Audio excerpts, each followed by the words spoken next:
You're listening to a social justice podcast hosted by Nicola Spurling, brought to you by the Flag Shop, and inspired by a social justice coloring book.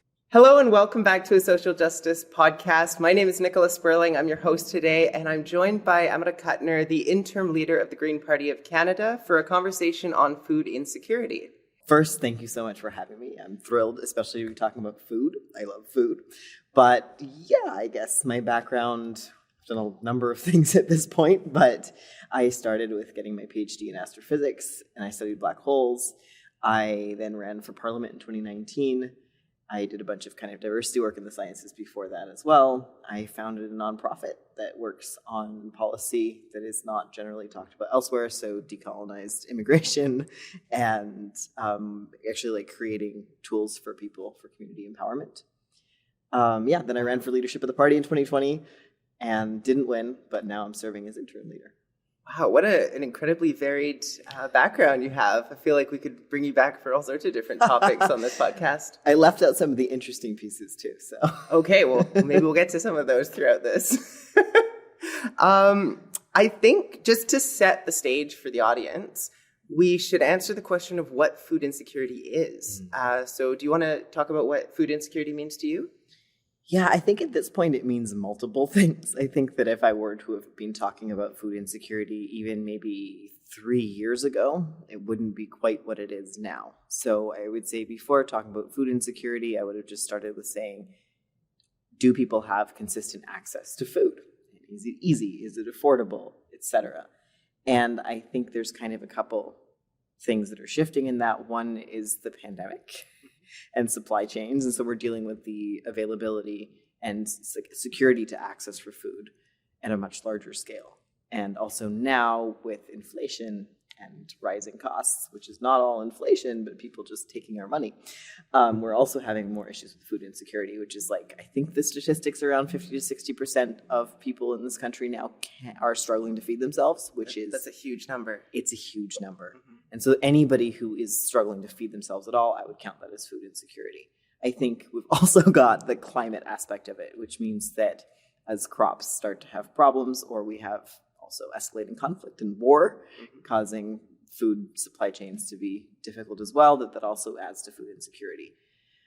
One last piece, though, to it, I would add underneath the aspect of food sovereignty, which is that people actually have the deeper right to food and the ability to have their original food ways or any sort of sovereignty to do with that in the first place, but kind of access to food traditions, and kind of the ability to maybe even produce your own food being important.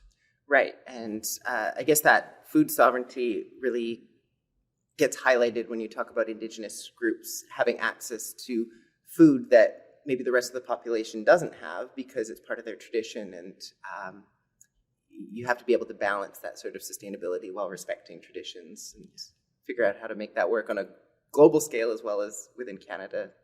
Have you personally experienced food insecurity? No, I haven't. I've definitely lived in places where it's very common, and I've lived in places where food is not as easily accessible. So I lived on one of the Gulf Islands that's off-grid, and so either people are growing their own food or you have to order groceries, so there's the potential that if there's a storm or whatever, you won't be able to get your food. But I have been privileged enough to never have to worry. And so I think that's a good thing to clarify for the audience is I'm also coming from that place of privilege. I haven't dealt with food insecurity myself. I've had to cut costs sometimes because I didn't make a lot of money to buy cheaper, less healthy food. Maybe that'll come up throughout the conversation about how a lot of people will often rely on unhealthier options because of their access to food. But I think it's an important point. Normally on these podcasts, I try to have 3 people here. Someone who is particularly knowledgeable on the subject, and then someone who has experienced the topic firsthand. And unfortunately, I wasn't able to have 3 people today because one of our guests ended up having to cancel at the last minute. So just so the audience is aware that we're both coming from that perspective of having privilege when it comes to food security, but maybe that's not always going to be the case. And that's something that we have to consider. And obviously you have to consider to a very large extent leading a party that's hoping to govern Canada, because you're going to be front and center in that push if that's the case, right? Yeah, and it is very important to acknowledge that. I have kind of been really close with people who I've known grew up on food stamps, and so I've learned a lot, but it has never been firsthand experience. But I've known through actually really witnessing the traumatic after effects that people have from when they live through food insecurity and extreme poverty, of then how that affects the way they even approach food and eating for the rest of their lives. It's sort of, I guess, a trauma response in a lot of ways. And I know that exists. I talk about this on every podcast that we do, but all of the issues we talk about overlap. And that's a response that I've seen with regard to a lot of different things, like poverty being one of them, where it really impacts the way people live their lives in the future. Even if they're out of poverty at that point in time, they're still living, in a lot of cases, with the mindset of being in poverty because that's how they grew up. So we have to recognize that it affects people throughout their life and that all of these issues we talk about are intersectional ones. What's the difference between food insecurity, food scarcity, and hunger? I will try. Okay. I can try to chime in as well, because I did do a little bit of research. Share into this one. Sure. So my understanding is food insecurity is not being able to access the nutrients that you need, basically the essential foods that your body needs to survive. Hunger would be going without food for longer periods of time, whether it's because of poverty or whether it's because of food insecurity, or maybe there's other factors involved. And food scarcity just refers to the lack of available food, and not necessarily food as a whole, but it could just be a specific type of food that is lacking. Did you have anything to add to that as far as your understanding of those? No, that's pretty much it. I think that, hunger is definitely the one that I've always understood to be more extreme. People are going through a period where, say, there's heading toward famine or something like that, where it is seriously like a problem for people to get anything. Insecurity is where you don't have reliable access a lot of the times, and it could shift around or whatever. And hunger is more of a state. Yeah, and I think also just differentiating between hunger and famine, like you might be hungry because you didn't eat for a day, but that doesn't mean that there's a famine going on. A famine is something that, at least from my understanding, affects everyone, whereas hunger may only affect someone who doesn't have money, or someone who doesn't have access to food for, maybe they've got a disability and they're not able to leave their house. The person that was supporting them wasn't able to provide them with food, but it's not affecting sort of society as a whole. And I would say, hunger is a broader term. So it's the one that, we'll use at a global level to say, like, we need to solve world hunger. What is that? People not having food in many places. Right. But it's not quite the same as, food insecurity. Yeah, there's definitely a lot of overlap in these terms. Like food insecurity, for instance, or a famine would be considered food insecurity, but food insecurity doesn't necessarily mean there's a famine. So. And I would say hunger is both. Right. Yeah. I guess we've touched on a few points, but can you provide some examples of things that might cause food insecurity or lead to food insecurity? Yeah. I mean, biggest one, of course, I would say is poverty, beyond anything else right now. But there's a whole bunch of different aspects that can come up. And right now, supply chains are a big one too. I would say also not just poverty, but the way and the place that people are living. Sometimes this can happen where, especially because of socioeconomic stratification, people live in an area where it's actually difficult to access food, whereas somewhere else in the city is easier to access food. So it's harder for somebody living there and everything. It's a struggle to even reach. If someone's in a more rural area? Not even just rural areas, but you'll see in the way that cities are built that there are some, often the places of like lower incomes or everything actually it's harder to get food. And so that can add to it. But another stuff is, of course, just scarcity, or another thing is just scarcity of resources in the first place. And, I always talk about the fact that we live in a world that is completely abundant, and scarcity is a construct. Scarcity is a construct as well as a mindset. But the fact that it's constructed that way means it's very true for a lot of people, is that they don't have access. So scarcity can come from many things. And one is supply chains, one is societal structures and poverty, and then one is like literally climate related. So if something like you're not getting your wheat from across the planet or anything like, which is also supply chain, but can be related to something like a drought. Or a war. We're seeing that with Ukraine at the moment.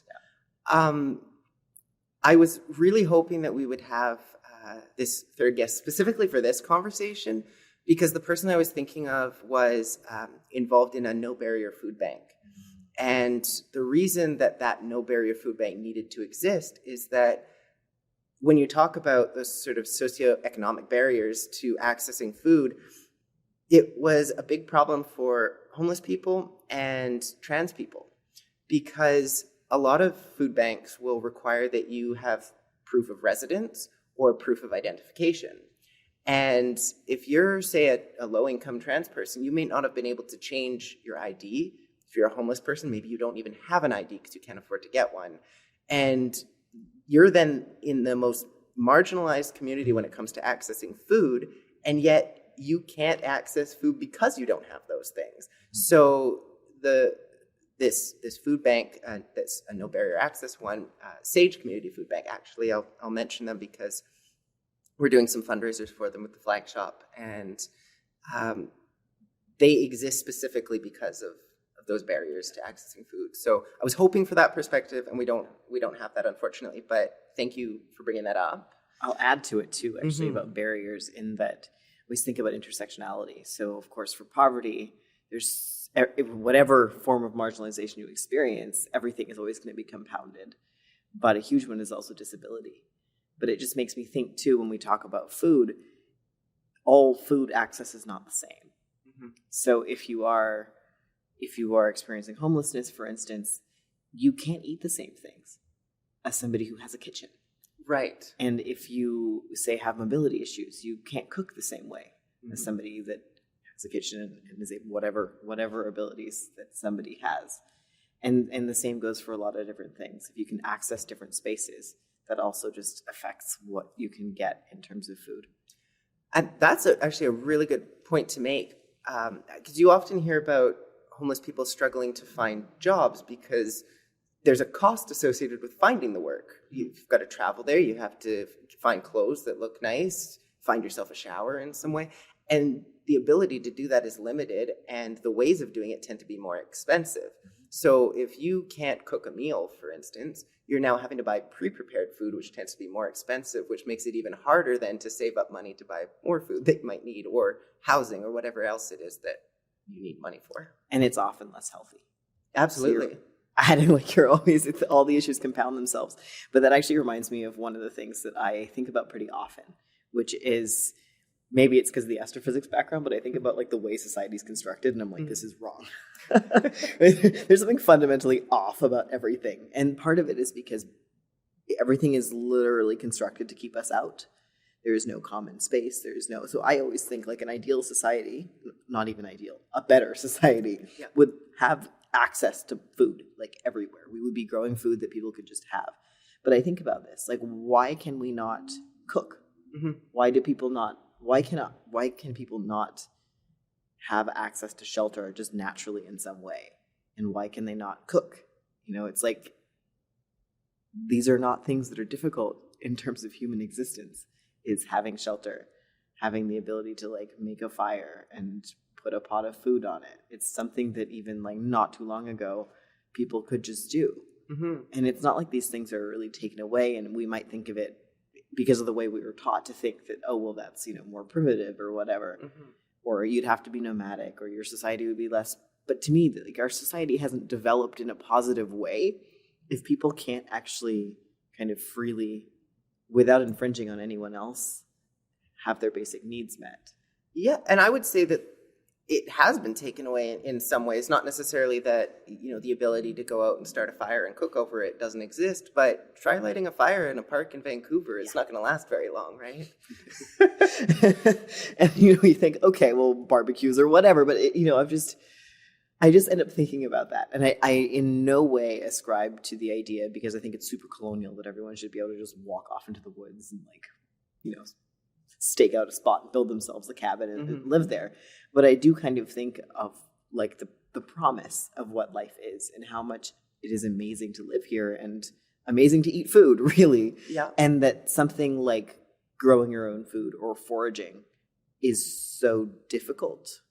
That, to me, is an indicator there's something fundamentally wrong. Absolutely. I don't know if this is the best example, but I often hear about people wanting to have chickens at home. And that's a pretty early source of food for humans to domesticate animals and use them for food. And chickens are providing food while they're living as well as food when they're dead. And once you have these big cities and you get issues around noise complaints and all sorts of things, the options to be self-reliant seem like they get diminished, because cities are now saying, well, you can't have them for this reason, and maybe you can't even have a garden for whatever bylaw reason exists. So I actually want to talk about the classist and feudalist history of why that's the case. Let's get into it, sure. So I've said a few times now, in I don't know what setting, that I find it ridiculous that we've gotten to this year and we still have a problem with feudalism. But we really do. And so the lawn itself is a invention to prove your status, because you don't have to grow stuff on it and you don't have to use it for providing for yourself. So what we kind of ended up having was like democratized feudalism. Everybody now has their tiny fancy house with their lawn, which makes no sense. But also there's so much of a concept baked into it that the lawn is a status symbol. That if you have to grow food on it, that you're somehow not doing well. If you're keeping chickens, then you must be poor. And of course, there's nothing wrong with being poor, but that's the whole core of it, is this judgmental basis of societal stratification. And so now that we have all this stuff, it's baked into the law because poverty has been a legislative choice and criminalized forever. Yeah, that's an excellent point to make. And I also think about the fact that at the moment, we don't struggle with food insecurity enough, I guess, from a larger societal perspective, that we're willing to take drastic action to preserve the agricultural land that we have. Think about in Richmond, they keep talking about building high-rises on extremely fertile land. Well, maybe that's not a concern right now, but what about 10, 20 years from now when we're dealing with all of these droughts, floods, and all sorts of things that are going to impact our supply chains, our way of living? It would be really valuable to have some actual farmland in the city that we could use, wouldn't it? I think it is affecting us now. We're just not aware of it. And I think that brings up the point of a way now that a lot of our food systems are constructed. They seem efficient, but they're not. They're efficient for profit alone. So they're not efficient for providing good food. They're not efficient for making sure that we can get food and make sure it's grown near us. And so there's any sort of security in it, all those sorts of things. And a lot of the way that agriculture has gone is so industrialized, it's just compounding all our problems, whether that's the health of the food itself, whether that's climate change, whether that's pollution of any kind, whether it's the health of the farmers, the literal sustainability of any of the practices with the farming itself, or the fact that you have to subsidize any of it. So it doesn't make any sense. And it's a massive problem already, but the way everything's constructed makes it so something that is actually kind of critical and not a crisis, but is actually not being looked at, because you can kind of fake it through whatever societal structure or system or economic measure makes it seem like it isn't a problem now. Right. And I think, as a society, we did experience a little bit of what food insecurity looks like when we had these floods taking out our supply lines. And suddenly the Lower Mainland, which is home to a huge amount of people, millions of people, it didn't have access to certain types of food because they couldn't get here. And I think the problem, though, is that people weren't so significantly affected that they were up in arms and demanding that their government did something. So the government doesn't take that as a cue to actually do anything about it. So we end up seeing so much inaction. And at what point do we kind of get to a breaking point where the government says, oh, actually now we have to do something because we see this big problem? And at that point, is it too late? Yeah, I'm a little concerned about that for sure, because I think the other way that people do it is it's like they're shuffling around chess pieces on a massive board, right? They're like, well, we can just get it from here and here and here. And it's like, nope, no. This is absolutely the time where we need to be concerned with and setting up local self-sufficiency. And when I talk about that, I think every once in a while people are like, well, not everyone's going to live on their own homestead. And I'm like, no. That's not the idea here. People are like, well, you can't grow everything in the city. To challenge slightly, but I get it, right? You're not going to somehow have grain fields that everybody needs in your city. Right. But you can grow a lot of what you need in your city if you were to actually use the space. Like and vertical the available land. agriculture. Vertical, or everyone's lawns they're not using, Mm-hmm. like open space. And I start to think like how much space is taken away from us by random things that aren't actually used for like human life at all in Mm-hmm. the city that technically could be growing food or something like that. Yeah, absolutely. I mean, in Coquitlam, they've got planters along the street where they grow food and people can just come by and grab a head of lettuce if they want, that sort of thing. But it's not a common thing. Like, it's a unique, I guess, area of the city that everyone goes, wow, can you believe that Coquitlam does this? This is so cool. Well, we should be doing it everywhere, right? Yeah, and I think that we have to get away from this idea that somehow food security and food sovereignty, even, that it has to be somehow individualist, like everything else, right? So it's like when somebody says, oh, well, we need to do small farms, and somebody somehow is imagining that everyone then therefore has to move out to the country and grow everything they need. It's like, no. We can have community structure here where this stuff is actually worked out, and we have a system to provide for each other that has that resilience built in. So if your entire area gets flooded, things will be fine because you know where you can get things, and you kind of understand like, okay, if this region has a predicted drought, California has drought predictions that are starting to last for a lot longer, and that's where a lot of salad greens, for one, but even stuff that we have in our grocery stores up here comes from. Yeah. So if you know this is coming, if you actually had a food system at a broad scale that was balanced out and understood, and it was mapped with climate trends, you'd be ready for it. Absolutely. And I'm seeing a lot of similarities between the conversation that we're having here and the conversation that we had on episode 2 of this podcast, which was on the climate crisis, around preparedness. Like, the same issues are happening when it comes to the climate crisis, where our governments just aren't preparing for what is to come. And at some point, and maybe we're already there, it's too late. So we were having a conversation around engineered climate solutions and how awful they could potentially be, but how it might be our only option if our governments don't get their act together. I really hope not. I feel the other way about that. And this is about how I feel about food too, that the solution to everything is community empowerment. And the idea that somehow we should meddle more to fix a problem of meddling just doesn't feel right. It's like the whole, like, we keep introducing invasive species to take out the next one. That's the vibe I get from that whole idea. Actually, it's kind of like, if you send a canoe down a river and it's empty, it's going to get to the end of the river upright. But if you put a person in it, it's probably going to flip over. It's, just let nature do its thing. Exactly. The human intervention only seems to harm us. So I feel like with that, if we're talking about bringing systems to a halt or whatever that are causing stuff, it's by giving people the power to detach themselves from the problematic structures. And food is a huge part of that. And so is the preparedness to get through everything.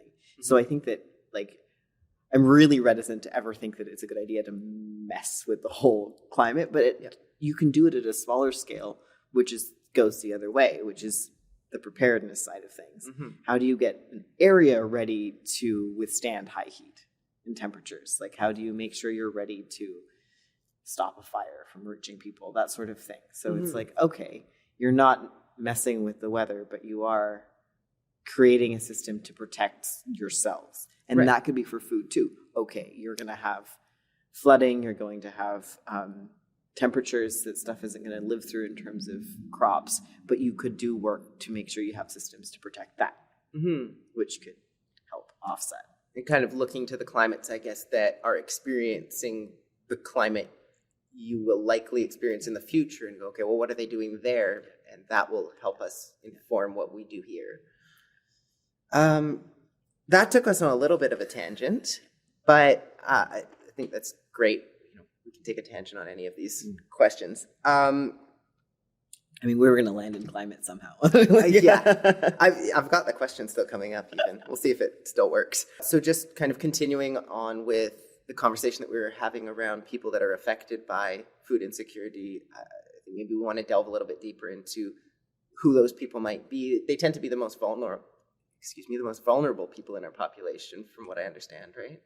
Yeah, and I think it's important to recognize now, like, oppression, marginalization, et cetera, like, affects a broad group of people and differently in a lot of ways. But I think that we're at a very particular moment where we're coming to the end of kind of, there's been a falsehood to how well everyone's doing. And it's not just when you go through economic crash cycles, but I think we're at a particular place now where everything is compounding. And so food insecurity is set to now, I think, affect a lot more people. And both because of, well, supply chain problems and climate, but also just because of affordability. And so I think for so long, we think of, okay, people who are impoverished have trouble here. But when people get as squeezed as they are now, access to food, and especially nutritious food, suddenly becomes an issue for a lot of people that it wasn't before. And people do not necessarily also have the skills and the tools to feed themselves well. Right.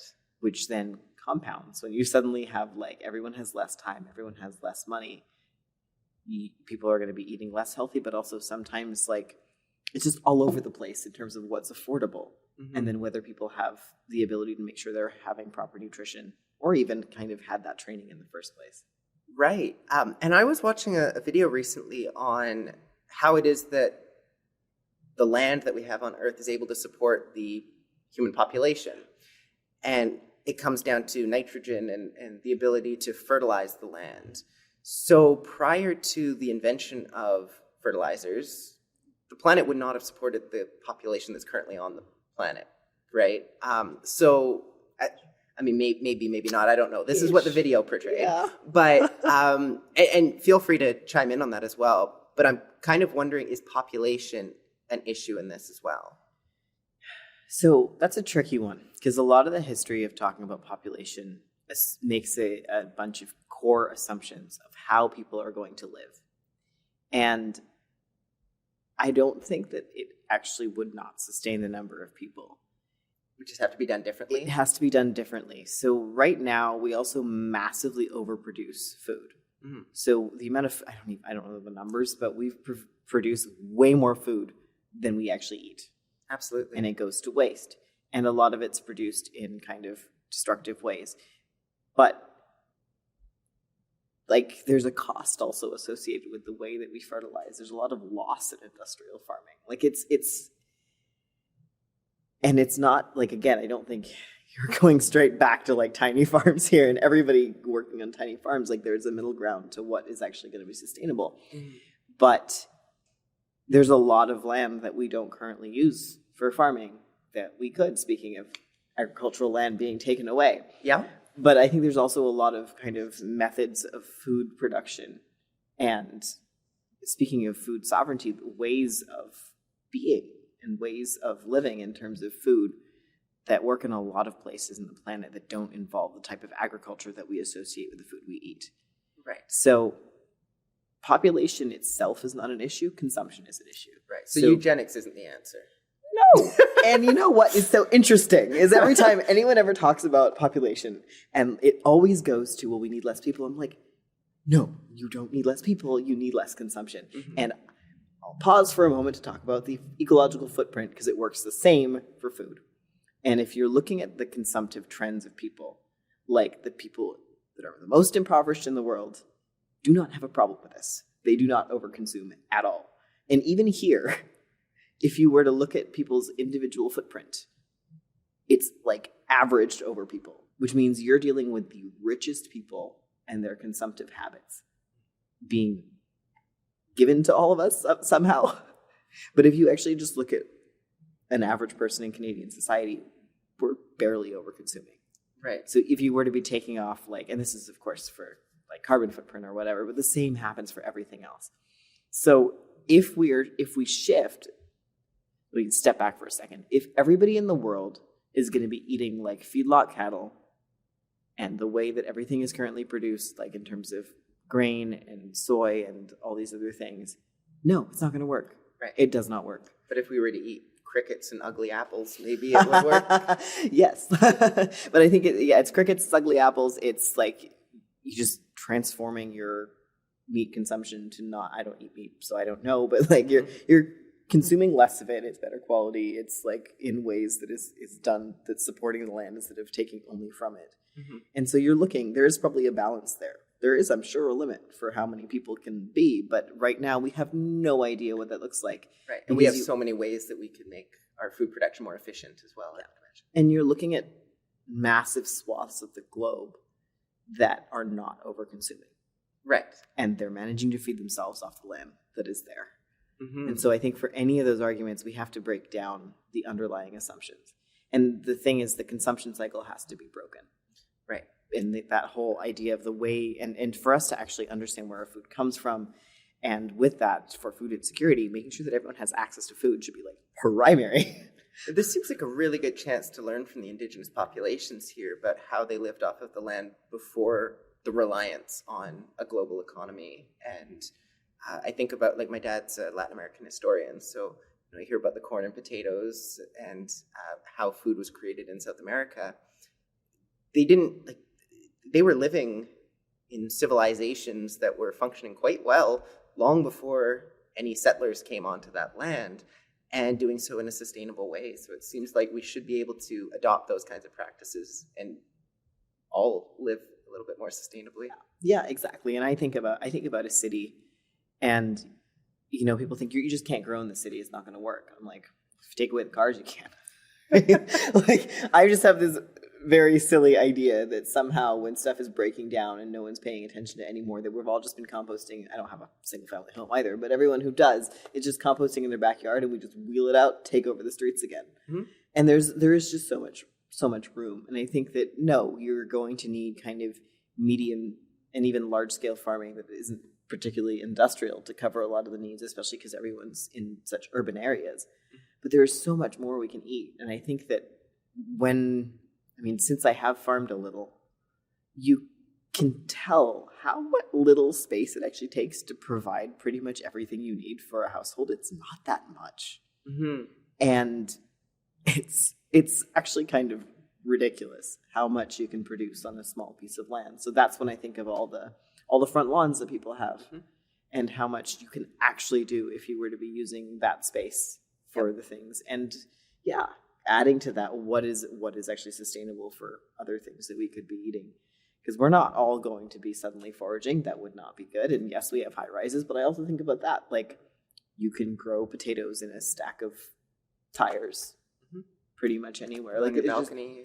Yeah. And so I look at everything and I'm like, you could cover this with food growing and you would be okay. Yeah, my parents have a detached home, and they recently got rid of their yards.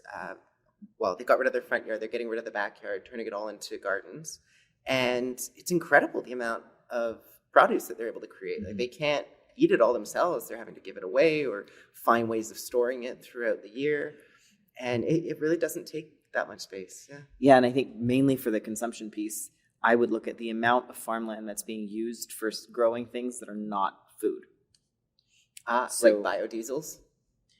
Yeah, that's one. Also, people are just like cutting down forests for that. I'm like, can you stop? Like, we don't. There's a cyclic way to do this. But also say for feeding, like how much corn is to feed feedlot cattle. Oh, right. Because that's why they have such a huge environmental impact, is the feeding and then the methane as well, right? Yeah. So that's like a huge thing. And it's like, if people really overall just stopped eating beef produced that way, it would make a massive difference. But you'd also get the farmland back for mm-hmm. producing food for us instead. Yeah. There's also like palm oil and the forests that are being destroyed for that. And there's so many examples of ways that we're not utilizing our land very well. Mm-hmm. And I think, it is really the opposite from food insecurity. And so much of the food that people eat when they are food insecure is not particularly great, mm-hmm. which is very sad to me. And also constructed. Yeah. But the other side of it, right, is like the idea people have of basically austerity when we have to give things up that we're consuming. And I have the total opposite idea of it. Because, you're probably going to have to not get all the stuff that's made with palm oil. And you're going to have less of the things that we associate with luxury, say like burgers or whatever. But the truth is that you can have fewer, much better ones. And in the meantime, you can make, if people actually had access to the food that is both easy to produce and the time to be able to cook it and prepare it, which is a huge privilege now, which it just should not be, it would not be that expensive. And that's how I look at the way there's a huge difference in North America compared to a lot of the rest of the world where people live in poverty, what they eat.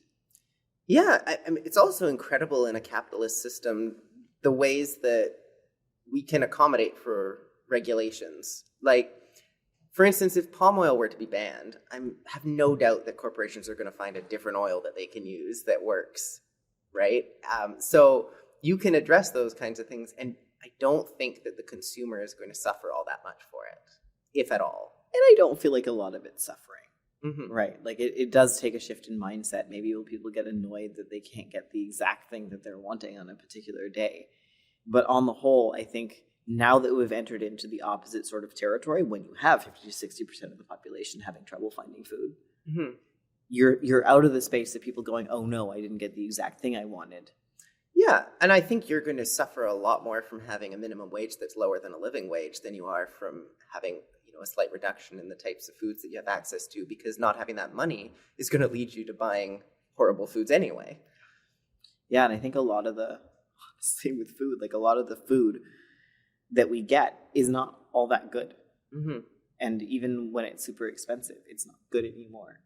No. I mean, I think about when I was working minimum wage jobs, the amount of ramen I ate, there's no nutritional benefit. Dried noodles in a salt packet. What are you getting out of that? But that's kind of what people resort to when they're struggling. Yeah, and I think that's exactly what I mean when I look at people struggling here versus elsewhere. And it's horrible because in a lot of the places in the world, and honestly largely because of colonialism in a lot of places, people have been separated from their original ways of life on the land. And some places they're still intact or moderately intact and people can access food. But in a lot of places we have kind of an issue like that somewhere. Mm-hmm. But there's so much of the world whose basic diets are not hard to produce. And it's actually easy to get. And where you go to now we go to the market or supermarket or whatever. And the things that we need and actually the healthiest are super expensive. And so vegetables are super expensive. Ridiculous. In most of the rest of the world, the vegetables are not super expensive. Mm-hmm. So you can get your staples that way. Right. How does the availability of water affect food insecurity?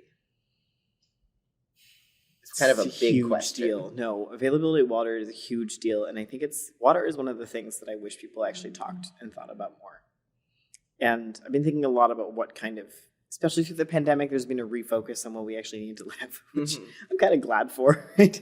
But, people are lacking community, which is very true, but it's still not a basic necessity. But food, water, shelter, health. Mm-hmm. But water is this piece that so rarely gets discussed. And we have right now, massive threats to the health of our watersheds, not something anyone ever thinks about. Well, you mentioned California earlier. Yeah. They deal with that significantly, right? Yeah. And it's, there's, whether it's from pollution, whether it's from changes in weather or just regular weather issues that you might have. But that's just one aspect because that's kind of food production. It's availability and ability to grow food in your area. But clean water is also necessary for people to make food. Clean water is also necessary for so many other reasons. And this goes back to all the impacts of who experiences these things. It's everything that you have to deal with. The time to make food, the availability of ingredients, what sort of thing you can get.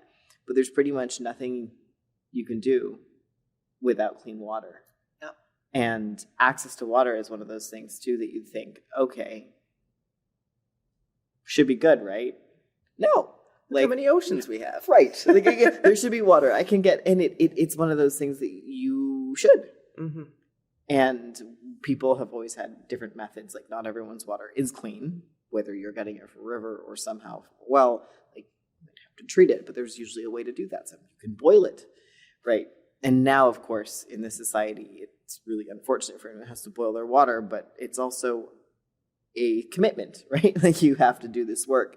And there's places with massively polluted water, which is different than slightly dirty water that you have to boil. Like a Flint, Michigan type of situation. Yeah. Mm-hmm. Or people with mining nearby, people with, especially in a lot of First Nations communities, Yeah, that's a big seriously one. contaminated water. Mm-hmm. And so I'm familiar with, say, living with water that you're getting from a lake, and you definitely have to boil it because there's stuff in it is not at all the same thing as piped water coming through your taps that's got like serious chemical problems with it. Right, like when you turn the tap on, it's just brown coming out. Yeah, or some other variety of interesting colors. Yeah, But and that fracking, I guess, leads to that as well. yeah, so I think that this is a big issue, and then all the changes in water security as well directly impact food security. And yeah, again, for like all the reasons, I don't like to list them every single time, but you know, it is not just about food production. It's about cooking. It's about all of it, being able to have clean food as well.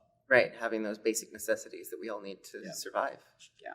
And then I would just right back again, put the climate piece in there, because as we have changes in our basically global water cycle, and you have droughts, this is a huge, it's just like, that's probably the biggest immediate impact. Droughts are? It. Yeah. Mm-hmm.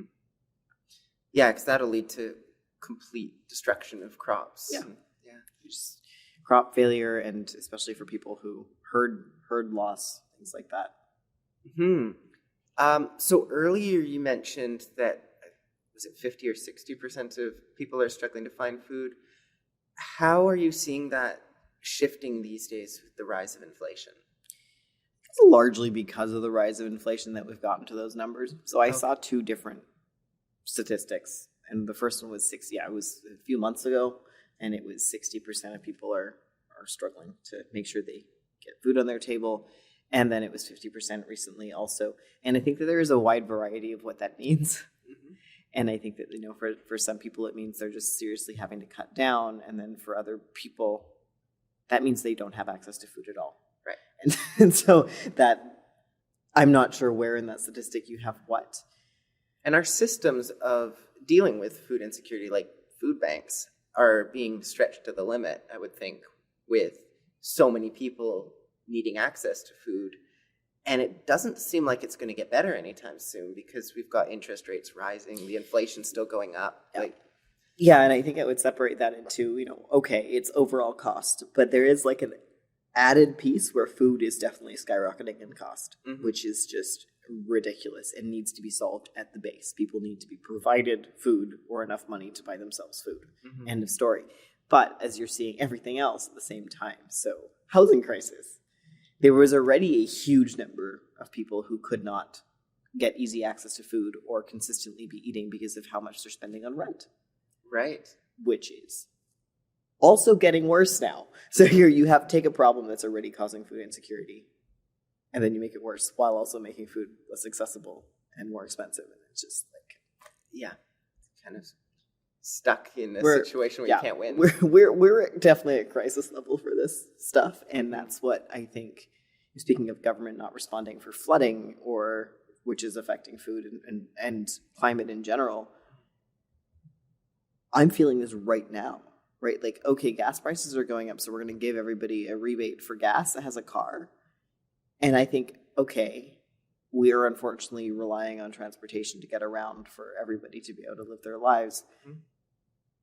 But I think things have gotten a degree more serious than that in terms of basic hierarchy of needs, right? Like, people are not able to eat is a much bigger issue. And I think this is also where hunger comes in, because food insecurity is kind of one thing, but I think we don't immediately, especially people like me, privileged enough to not be struggling with it, annoyed by prices perhaps, or shocked by them, but still fundamentally okay. And I might be dipping into savings if things get really bad for stuff like housing and things like that, but I'll be fine. And I think for a lot of the people that are there, we don't know what it looks like to have actual food insecurity and then hunger, which is, you know, we think, oh, people are just going to start starving. And therefore we don't realize it's a problem because no one looks like they're starving yet. Right. But what it means is, like, it's not suddenly like, oh, people just aren't eating. it's the quality of food decreases. It's, like you said, eating a lot of ramen. Not gonna. So all this stuff compounds and takes over and reduces people's overall health, which honestly was not great systemically before that. Or people are eating less. They're not capable of providing themselves the nutrition they need, but they are in fact still eating. Well, on the note of rebates for driving, I got 2 checks because I have 2 vehicles. Why do I need a rebate on both of them? Like, the people who need that money probably don't have 2 vehicles. Like, just gonna throw that out there, but it's a very important point. I just kind of thought that was ridiculous. I mean, I have 2 vehicles because one of them is more fuel efficient, and I'm trying to, cut costs and also not pollute as much for that reason. But at the same time, I've got enough money to buy the 2 vehicles, so I don't really need the $200 back. Yeah, it could go to a better use. Yeah, and I'm thinking about food banks too. And how so much of the things that we need for our society to provide for people, which shouldn't have to exist, right? Like, fundamentally, no one in a world that is this abundant with this much technology should be struggling that much. Yeah. It is systemic choice that we need to do something about. But in that case, like, wouldn't that be the first thing we do, is figuring out how to make sure everybody's eating? And I think the fact that we have the availability of things to fill our stomach that don't actually provide us nutrition is something that stands in the way of that. Because if people were actually going hungry at a much more noticeable rate, then it would be like a huge pressure. Yeah. I mean, on the note of food banks as well, I think about the fact that they're not providing all the nutrients that people need either. Like, that's not the perfect solution, even if we were to be funding it properly. Or maybe if we were funding it properly, we could have the proper nutrients. But that came up on our mental health podcast, episode 3, where one of our guests mentioned what it's like for them to go to a food bank. And he said, you get bread that's expired, you get some lettuce that looks really wilted, you get like an onion. What meal are you making with these things? You're making a wilted lettuce and onion sandwich. Right. You've got these like weird sort of foods. You're not quite sure how to use them. They're not very good in terms of nutrients and or quality. And that's just the reality for, in this case, someone who's dealing with poverty, that they don't have access to that. And I think that's also a part of, like, when we talk about nutrition, I think people are like, oh, like, are you properly getting a balanced diet? I think we're way far away from talking about having a balanced diet. We're talking about whether people are literally getting the nutrients they need for their body to continue functioning. Making sure people don't get scurvy. Right. We're over there. We're not on the have you made sure that you got enough protein today side of things. We're like, you're getting this many grams of whatever it is. It's like, actually, are you getting the vitamins or other whatever basic component that your body needs to function, that your brain can keep it up for a long time? We have universal health care. We should be caring about those things, because if people aren't getting the nutrients they need now, they're costing our healthcare system money, which is costing us as taxpayers money. The whole thing is actually incredibly expensive, which is always really important, I think, which is that everyone has these economic arguments for things. Actually taking care of people and making sure that people are healthy and can kind of live meaningful lives and feel like they are welcome to have a place in society. Doing all that well is actually cheaper than what we do now, but that would not allow people to be profiting off of us the same way. Yeah, I try to explain it, and maybe this isn't the best explanation for someone who's environmentally minded, but I try to explain it in terms of vehicles, right? Like, it's going to cost you a lot less in the long run if you do preventative maintenance on your vehicle than if you just wait for something to blow up and then repair it. And that approach can be taken when it comes to pretty much any societal issue. If you do your preventative maintenance, it's going to cost you a lot less in the long run. But for whatever reason, the people who consider themselves to be like financial experts don't seem to view it that way. Like, you've got the political parties that are, supposed to be the most fiscally responsible, making decisions that seem very fiscally irresponsible. And that is because fundamentally they're not fiscally responsible for us. They're fiscally responsible for the people who can make the most money. The wealthy individuals. The wealthy individuals. Right. And that that's the whole thing, is like the profits, like the whole idea of what we're supposed to be striving for. Like, I think we all kind of agree that we want to be well and live healthy lives, but that's not what the entire system is set up for. It's set up to actually extract from us and exploit us to take for things. And so like naturally that stratifies to doing the basic minimum to keep people producing profit for somebody else. Mm-hmm. And that isn't feeding it back into the system as well as the labor. But at the same time, the end game of that, you mentioned eugenics earlier, is not the answer to something. But I think that we need to be aware of actually how much eugenics is built into our structures. And what happens is that, and we're actually seeing this recently, and this is so difficult, but like with the homeless people being murdered on the streets, like that is actually also the kind of end result of a society that dehumanizes people and blames them for their situation. It's not even as direct as that. It could just be leaving homeless people on the street in this sweltering heat we're dealing with right now, and that kills people as well. Exactly.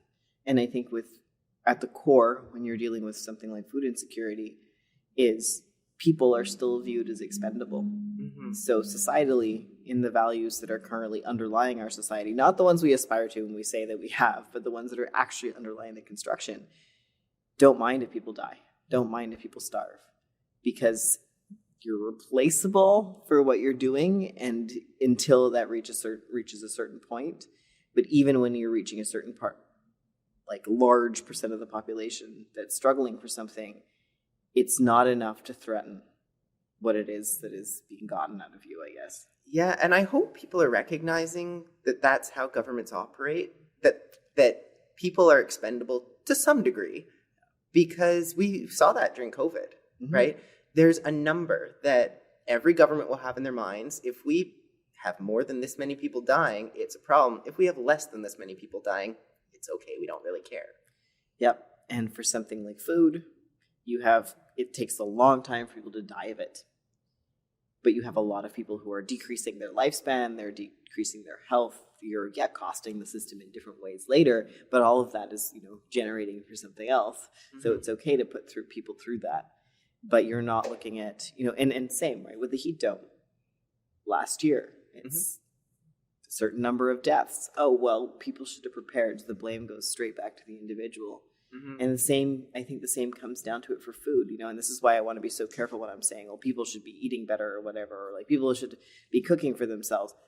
No, right? Fundamentally, people don't have access, and they don't have the time or the energy or all the other things that are necessary, and it is not their fault that that's the case. Those options should just be accessible to them. And they're not. And so often, too, when the conversations come back around, it's like, but your options are there, and it's your fault you got to it. You should have been somewhere else in a stratified class to be able to do these things. Mm-hmm. And so that compounds all the blame. It's like, nope, you're individually responsible for where you got to. And so, yes, now it's harder, but you basically have to deal with the outcome.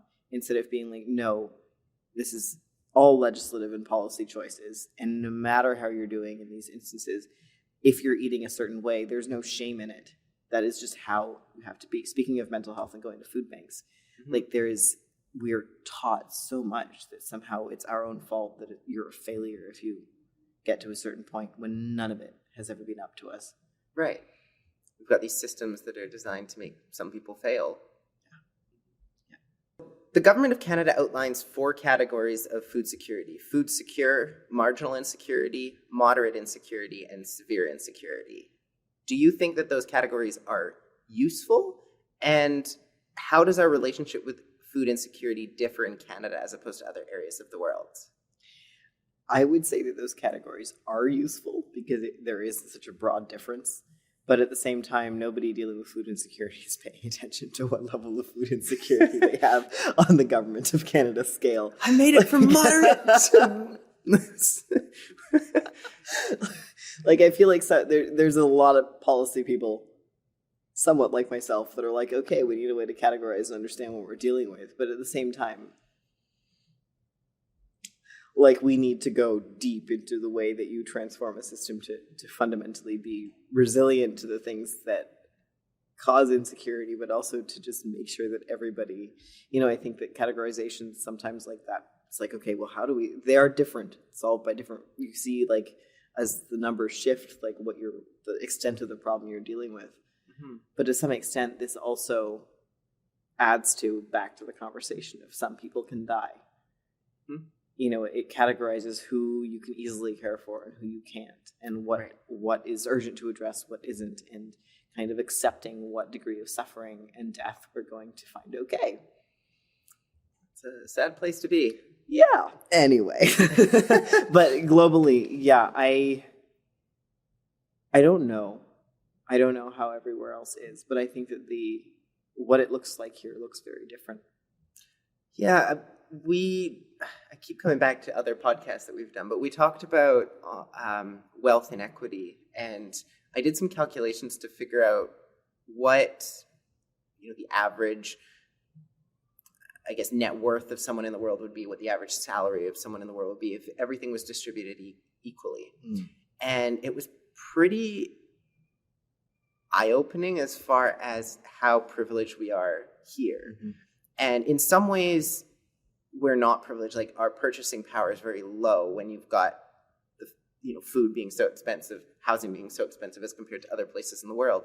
But at the same time, our minimum wage of $15, which isn't nearly enough for people to survive on here, is still twice as high as the average wage that someone in the world is getting. Yeah. So when you put it into perspective like that, I imagine the same is true of food insecurity. Like, there's going to be places in the world where food is more readily accessible. Mm-hmm. There's going to be places in the world where food is not very accessible. And there's going to be places in the world, I would imagine, that droughts are going to have a more severe impact, or floods are going to have a more severe impact, or maybe land's going to be destroyed from sea levels rising. There's all sorts of factors that I imagine are going to be impacting less privileged countries more heavily than here, even if we are still feeling those negative impacts. Yeah, I agree with all of that. And I think that there's a variability component. So I think that here we have a system so constructed to not have kind of easy ways to get food ourselves, which in a lot of places you can still, it's normal to have chickens and growing your own stuff and things like that. Maybe that's a privilege for those areas, that they actually have the knowledge that we don't have to be able to get through those situations. But it's still extreme poverty, still difficult to access for a lot of people, so it's still not something that everyone is going to be able to do. Because of extreme poverty and access to land and things like that too. So that already has some variation, but I think the resilience of it is another piece. So here, it might be extremely difficult to access food in a way that we don't have in other places, but it's not likely to suddenly change. Mm-hmm. So in another place, something comes through, you have a drought, or you have just any sort of severe storm, and a whole bunch of people's access to food will be suddenly wiped out because they were kind of producing it themselves, or living off a river or something like that. If something happens to that river, or a season changes in a way that it hadn't before, gone. We don't have that. Here. And we have a big country, so we've got, if a river is being affected in one area, then other areas of the country can kind of support that area that's being affected. So we definitely have some privilege when it comes to that. I wonder though if I was going to say, just like, I would say that it looks so. It's probably going to seem and look and be experienced very differently in different areas of the world. So the way that food insecurity presents itself, the type of struggle, is going to be very different in North America, and especially even in Canada, than other places in North America. Yeah, well, and that kind of brings me to a question around self-reliance. Mm-hmm. Does it make sense to be more self-reliant on I guess, producing food within the country that we live in, as opposed to seeking it from elsewhere? Or does that actually hinder our ability to weather those things because, like from an investment standpoint, you want to be diversified so that you can weather the storm? Right? Yeah. I think you fundamentally need both. You need a backup system, but you need local self-sufficiency. And you actually need a resilience plan for your food systems locally. And this is because, and this is how the climate crisis comes into it too, you're going to have increasing climate chaos, which means your international supply chains are just not going to be reliable for food most of the time. So you need to have it locally. But you need some sort of backup plan that if like a certain area gets wiped out, the neighboring one can help out, or a few provinces over even, or something like that. Mm-hmm. And I think when we talk about kind of local self-sufficiency, to make sure that's not understood to be like individual responsibility. Because I think people, I mentioned this earlier, but people think, oh, that means I have to grow all my own food. Oh, right, I have to buy a detached home with a garden or something. And suddenly I'm going to be responsible, and it's all in that same like individual mindset. But that is what gives some fragility to people's food systems in other places where everybody is responsible for their own food production.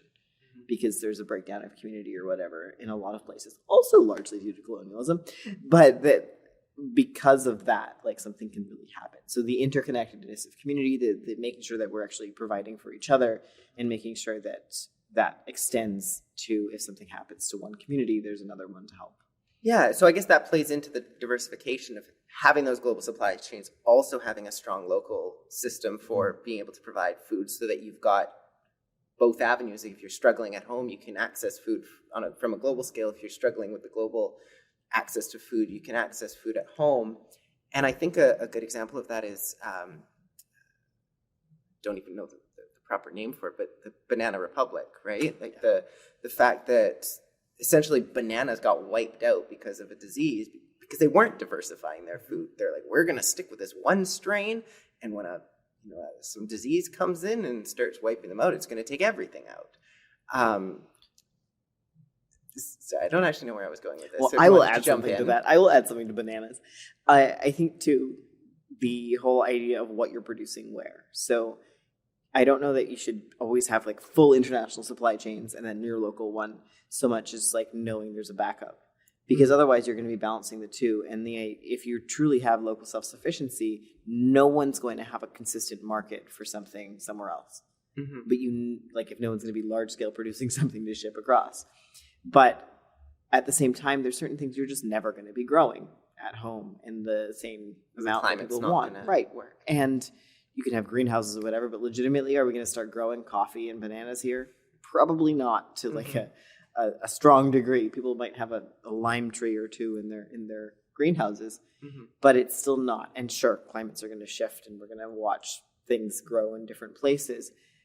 But there's a difference between food generally and then staples. Mm-hmm. And so I would also count like what we need to be focusing on is making sure that people have and are capable of growing staples and kind of vegetables and things that will grow in your climate easily locally. That's kind of like we've had staples, for instance, starch-related staples in, I guess, rice, noodles, bread, potatoes are kind of the big ones, right? And every culture has had those from long before we ended up getting together as one big world that trades. And those, I guess here we would have the ability to have wheat or the ability to have potatoes. Maybe we have the ability to have corn. There's lots of staples that we can grow here. We don't necessarily need to be going to other countries and getting their food when we have alternatives that could work. And the diversification of that is, of course, super important, as mentioned with the bananas, to make sure that you're growing a bunch of different things in case one doesn't make it. Mm-hmm. Or diseases, all sorts of things that like so much of what we now have is monoculture. And so you're super at risk of losing all these things. And I think that our global food system is actually incredibly weak. And that's a big issue too. But the other thing I would say is for anybody in the world, do not set up your economy to be dependent on export of something that is not a basic need, or even an export at all, right? Like you should have the ability to survive without the rest of that, but we're not shutting down the global economy because of this happening. You still have it, but... And that's kind of the argument for refining and using our own oil, even if we're trying to transition away from it. It's just, you have more control if you're doing it all internally as opposed to outsourcing, and also cutting down on shipping costs and pollution. All sorts of things. That's a completely different conversation. But the transportation costs really are a thing too for food. There's some ridiculous stuff that goes on now, which I think all contributes to this issue we have of food costs as well, because it is kind of done for efficiency of money making, the way that food production happens doesn't make sense, but it also tends to make it more expensive for us. So for instance, like there's a lot of food that's grown in Canada and then sent elsewhere to be packaged and then sent somewhere else to be sold, like literally from Ontario to Mexico to somewhere in the US. That makes no sense. We could be growing so much of our own food in Southern Ontario and it goes elsewhere. Yeah, I mean, we do that with our lumber as well. Yeah. Ship it over to China, have it made into something, and then have it shipped back to us. What do you think would be a useful measure of food security? Oof. That one's a tough one, especially after talking about like the categorization for food insecurity. I think there needs to be a whole thing about like simplicity of access. And you could be looking at that in so many different ways. Like, how much of your income are you spending on? But like you're going to lack a whole bunch of stuff from that, right? Because of the whole nutritional aspect to it. But I think that the basic security aspect also needs to be taken into consideration. And I think that is somewhat in like the measures. But how well is somebody guaranteed to continue to be accessing food? And like how much would change in their lives that is reasonable to expect to change, because anything can happen to anyone, that suddenly that would be what had to be given up. Right. That's a good answer. That's kind of a very difficult question to provide just one answer for, too, because there's so many different factors. Yeah, I don't think I could ever give a solid one thing answer for that. I just like, you have to look at all these factors and figure that out. Yeah, and I don't think anyone's come up with, this is the answer either. We've got different ideas of what food security looks like. Like, for some people, they might say, well, as long as we've got our staples, then we've got our food security covered. And other people might say, well, it's not, I don't really feel secure in that way. I don't feel like I have food security unless I've got my bananas. Right.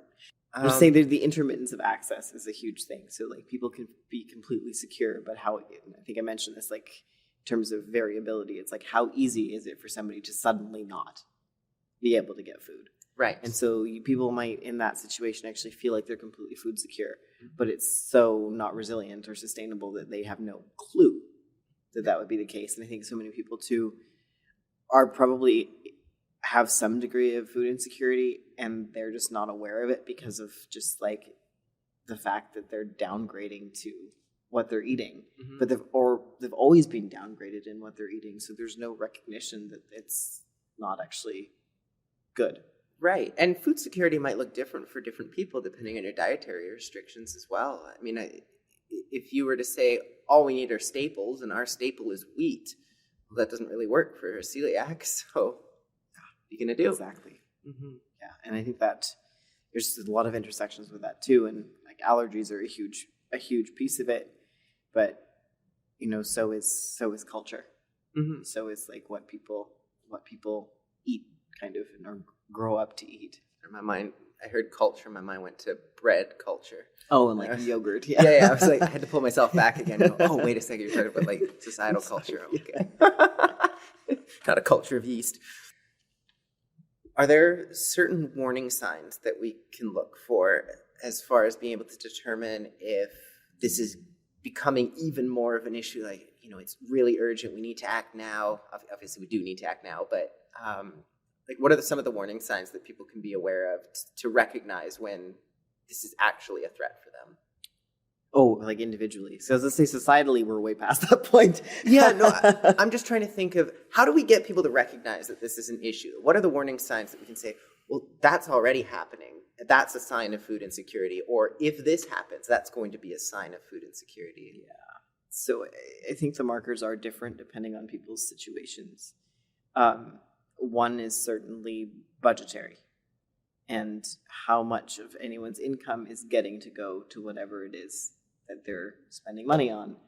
And if you are watching your food budget get smaller and smaller, that's an issue, certainly. So if the price of housing is going up faster than the price of inflation, that could be a sign of food insecurity. I would say so, because you're pressured from multiple directions. I would say too, if people are finding themselves buying like lower and lower quality of food, in order to do something like that. If You're eating ramen every day. if you're eating ramen every day, or you're Not a good sign. finding not a good sign. I also just tend to the more extreme side of this. I think where people are like, oh well, I just in order to have enough food for the week, I'm not going to eat this. You're really kind of heading into some problematic things. But I think there's like, depending on where you are, kind of on the scale of things, there's warning signs that it's getting worse. Mm-hmm. And I think that at this point, the fact that almost everybody is actually changing what they're buying Mm-hmm. because of food prices, that it's clearly a crisis. Right. And then knowing, and this is where like an individual warning sign is going to be very different. And I think that a lot of people too, because life is so difficult, shouldn't be, but everyone's so pressured all the time that we're not always aware of where the breaking point is. Mm-hmm. And for when something suddenly has to change, especially because people have credit cards and all these other things, there's this expectation something's going to turn around, it's not going to last, and so people are living off something that's not there. So there's a very different relationship to money and poverty along the line as well that changes. So people might notice warning signs in a very different way. Right. And I think people will probably have seen warning signs that they may not have recognized as warning signs as well, like the empty shelves in supermarkets throughout COVID, and because of those floods that cut off the supply chain. That, to me, is a warning sign. But the moment those shelves got refilled, everyone just kind of went, oh, it was just temporary. Yeah, and that's where I think that, like, I was thinking about the individual markers Mm-hmm. that somebody could see, a personal warning sign for their lives. They might be suddenly having to contend with food insecurity individually. Mm-hmm. But systemically, yeah, there's some big ones going on, and those are them. And I think that it's hard because we're not always paying attention to the things that maybe we should be, because we don't hear about them, or they're not in the cycle. We might not see how it impacts us directly. But certainly, like last year, we had crop failures because of the heat. Mm-hmm. And things might seem distant, but yeah, war, wheat, big issue. I think it's also really important to note that a lot of wars, historically, most wars are fought over resources or people's random other opinions, but mostly resources. But wheat is a big one. And a lot of wars have been fought over the lack of access to bread. And you will get riots pretty much as soon as bread is a determinant of a lot of things, and peace is certainly one of them. So if we don't do a good enough job of addressing food insecurity now, we could end up at war because someone wants these resources that we have, or maybe because our country wants the resources of another country. War, but also just general social unrest. Mm-hmm. Bread, access to staples is like core to what causes social unrest. And I think more generally than that, when stuff is actually cut off, I think the statistic is like, basically, maybe it's not a statistic, but we're always 3 days away from food riots. Cultural unrest because of lack of East culture. Social. Yeah, lack of flour. But I will say, like, any time that people are having difficulty getting something that they're used to getting, like, it's a sign that we have an issue. Right. So it's different if, say, like, coffee prices are going up. It's probably a sign that you've got some climate issues, some shipping issues, some other stuff like that, some just global inflationary issues, which are, of course, like, caused by those as well, Mm-hmm. but just other kind of inconsistencies in the system that are making that happen. But when you are lacking things on the shelves that people need, Mm-hmm. you are suddenly into a completely different territory. And I would also say, when you start seeing the sourcing of stuff change. Like where the food's coming from? Yeah. So would you say that the shift to having American dairy on our shelves is a sign of that? Yes, absolutely. And one of the things you could say is like, okay, no, the market just changed. And sometimes it will be that. Sometimes, oh no, it was just opened up. No, we're like the trade agreement has shifted or whatever. But some of the stuff, no, absolutely not. If overall, like, corporations that are selling us their food are having to source their food differently, it means that there's some really big risks in everything. Right. That's a good one to be aware of as well. That kind of brings me to my last question, unless you have anything that you wanted to chime in with at the moment. I was going to say that I think that food insecurity is one of those large issues that has so many different factors to it. So whether it's like just the personal experience of it or the large socioeconomic, like all of the pieces, the supply chains, the way we grow food, all like just access and all the intersectional aspects of people's lives and marginalization that make it worse too. But there is actually something that we can do about it. And I think that that is not always what we expect it to be. And so, talking about the fact that access to food is very unique, I would say, in North America and not as it is in a lot of places, to work on that is really important. But also to understand how it is that we can start working in our communities to make sure food is provided. Mm-hmm. And it is not just like no barrier food banks, but it's actually starting to do stuff like figuring out how we can collectively grow food and share it and make sure people do have access to cooking food as well. Right. Because food banks are basically just a patch for a problem. They're not a solution to the problem. Yeah. And I think renewing our relationship to understanding food in the first place. Mm-hmm. And I think this comes up with people who are experiencing homelessness. People are like, well, you give them food instead of money.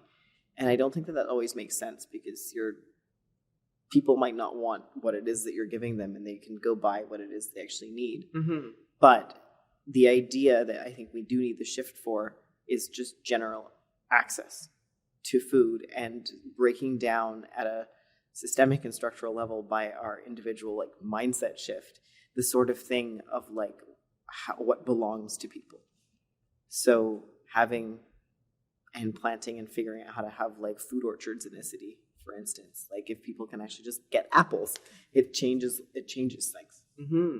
Absolutely. And I think your point about this being a very large issue is a good one. The episodes that we're doing to start off a social justice podcast, the first 20 episodes or so, are all very large issues. So I'm hoping at some point in the future, if this podcast keeps going, that we'll be able to sort of narrow down and focus on some of the smaller issues within these larger ones. But the idea, at least for the time being, is to give people a general overview of some of the major issues that are affecting all of us worldwide, particularly in Canada, and also what we can do about them. So that brings me to my last question, which is what can we do to address the issue of food insecurity here in Canada? And I kind of started answering your question. You did, yeah. So just if there's anything else you wanted to add. Yeah, and so I think because it's such a large issue, not a large as in massive issue, which it is, but also a multifaceted issue. It comes up in so many different ways. There are a lot of different things we can do about it. So in the largest scale, I think it's actually pushing for a change in the way that we structure our agricultural policy and our supply chain policy. So there are the large systemic answers to things where you're looking at actually pushing for change in governmental policy around supply chains and reliance on supply chains that are at risk, especially, but any large-scale supply chains, especially internationally for food, and really focusing on local self-sufficiency. But then that gets to kind of the next level, which I think that local food security and self-sufficiency is something that we can actually solve at a more local level. So not getting provincial municipal governments involved? And just forgetting about them too. Honestly, I see. Everybody needs to be paying attention to it. And I am very much for kind of never being individually we can solve this by our individual actions. But I really do believe that communities can. Mm-hmm. So when you get together, it's one of these things that we should be having conversations about. And it looks different in different places. So yes, the provincial government and municipal governments need to be looking at it too. How are people going to do in a crisis? It's part of emergency preparedness to look at our food supply chains and stuff like that.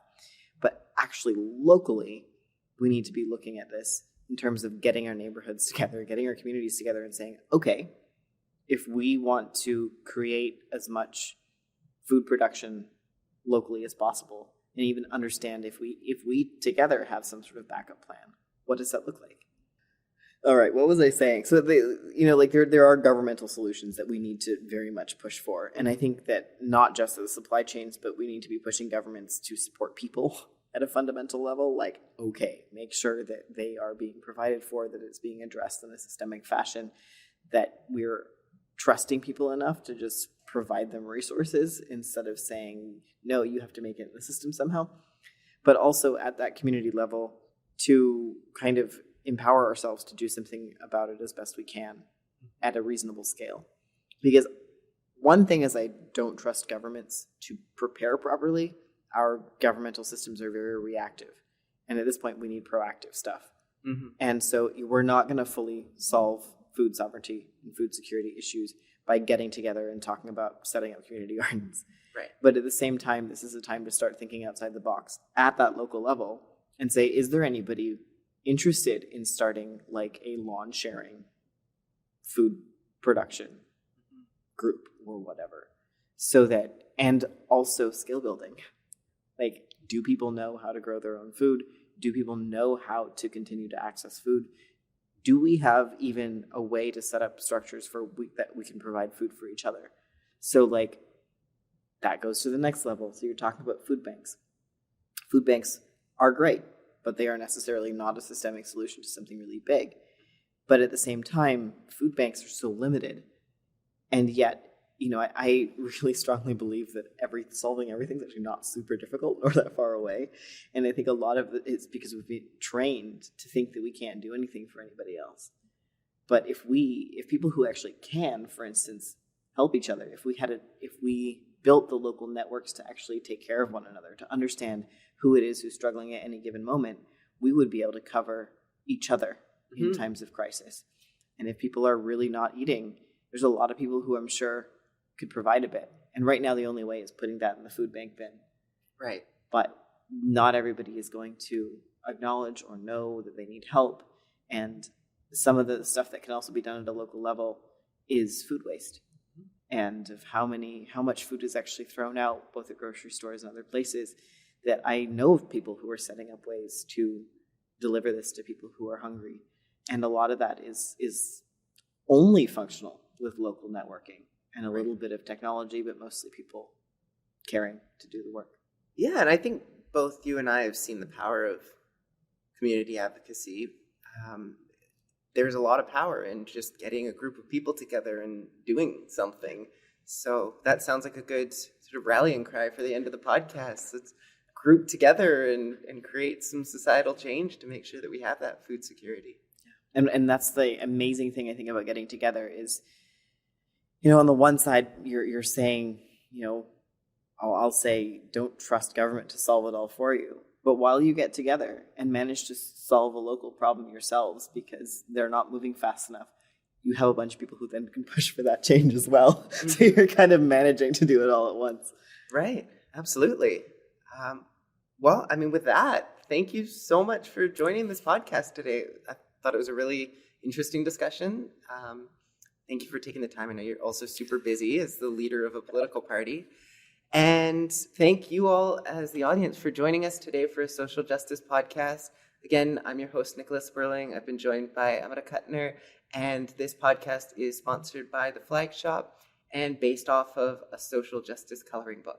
You've been listening to a social justice podcast hosted by Nicola Spurling, brought to you by The Flag Shop, and inspired by a social justice coloring book.